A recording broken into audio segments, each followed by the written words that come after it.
Zee 24 तास एक पाऊल पुढे। गोदावरीची पाणवेलीपासून मुक्तता करण्यासाठी नाशिक महापालिका प्रशासनाने ताबडतोब पावलं उचलण्याचे आदेश पालकमंत्री छगन भुजबळ यांनी दिले। भुजबळांनी आज बोटीत बसून गोदावरीचा सुमारे 5 किलोमीटरचा पाहणी दौरा केला।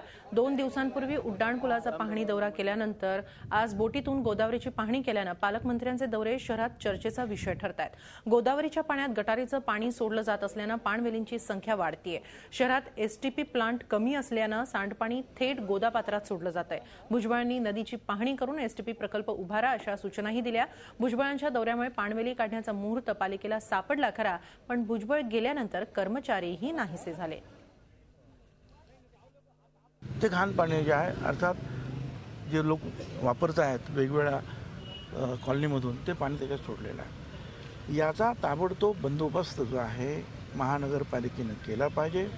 त्यांचे जे एसटीपी प्लांट्स वगैरे जे आहे ते नीट त्यांनी सुरू केले पाहिजे आणि हे सगळे जे ज्याने हे जे स्टॉर्म वॉटरला ड्रेनला जे जोडले असेल सुएज, हे त्यांनी सुएज पाईपलाईनला जोडून तो मैला जो आहे एसटी पर्यंत घेऊन गेले पाहिजेत। झी 24 तास एक पाऊल पुढे।